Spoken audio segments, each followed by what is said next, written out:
Jalen Brunson agreed with the New York Knicks today to a 4-year, $156.5 million extension. The extension will start in the summer of 2025. For a lot of people, this was surprising because Jalen Brunson could have signed a year later if he waited, I believe, a 4-year, $270 million deal. So he passed up on $113 million and some change. I think 113.5 million, which is a lot of money you would think, but at the same time, the way I look at it, he's definitely not going to be poor with this deal. 4 years, 156.5 million is still an astronomical deal. It's still money that's going to last him forever. Just it's pretty hard to lose all that money. He strikes me as a guy who's smart enough to know how to manage his finances. Plus, his dad is a former NBA player. So you suspect most likely Brunson is going to keep all that money. Once he's retired, he'll not end up broke like some of these guys.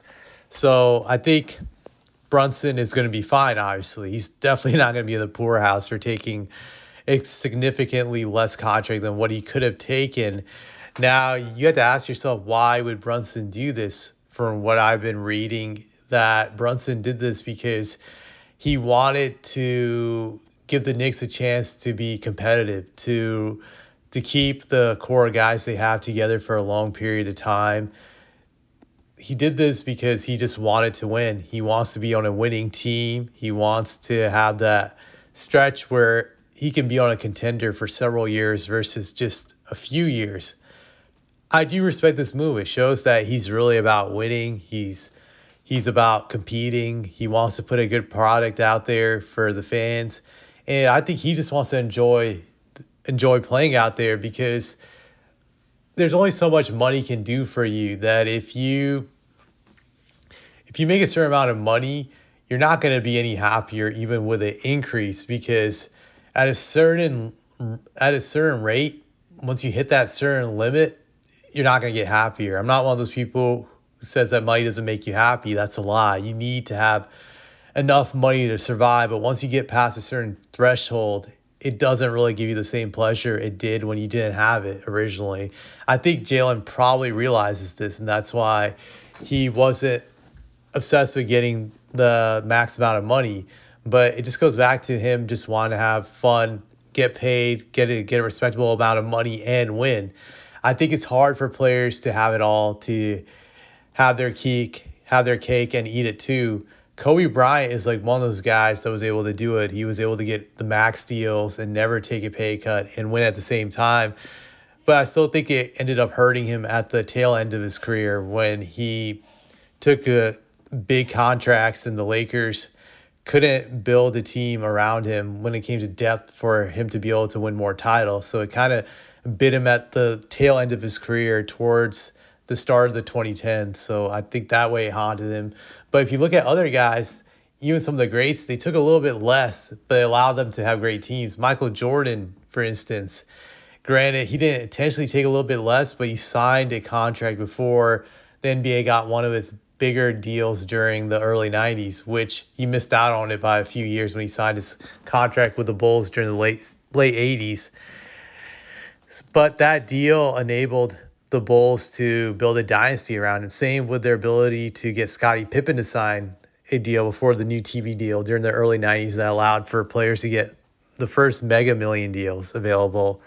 That paved the way. And you just look at just the Spurs with Tim Duncan. He always took a little bit less than the max just so he could have a chance to compete for multiple titles and keep the core together and allow the Spurs to keep key guys like Tony Parker, Manu Ginobili, along with adding very good role players that allowed the Spurs to ultimately win several championships. I would also just even bring up LeBron. I know some people are going to be shocked, but early on when he first became a free agent and left Cleveland, he took a little bit less money along with Bosh and Wade, where they structured their contracts so Miami could sign all three of them. He made that sacrifice to make a little bit less so he could win. That goes to show you that most guys have to take a little bit less to win so their teams can build a team around them. I would even go to Stephen Curry, where he took a lot less. Granted, he didn't have a choice since his value was in the gutter or in the toilet, as they would say, when he signed his first major deal with the Warriors after his rookie deal was over. He was coming off so many injuries. He didn't look like a blue chip prospect, so he took the best deal offered, which was like 4 years, $40 million, I think, at the time.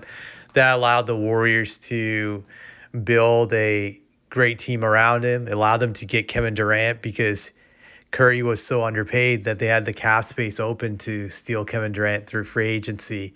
That enabled them to win multiple titles. My point is that if you want to win, usually you're going to have to take a little bit less money to have a winning team. And Brunson did that. He put himself in position to have a fighting chance to win a title possibly. Now, I'm not going to say the Knicks are favorites, but he will have a chance now for the next several years if they're healthy, that they can go on some deep playoff runs.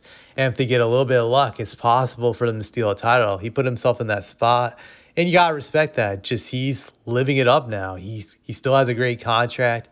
He gets to play in New York, and the Knicks are winning games, which is the best of the best. When you can win in a place like New York, there's nothing like it.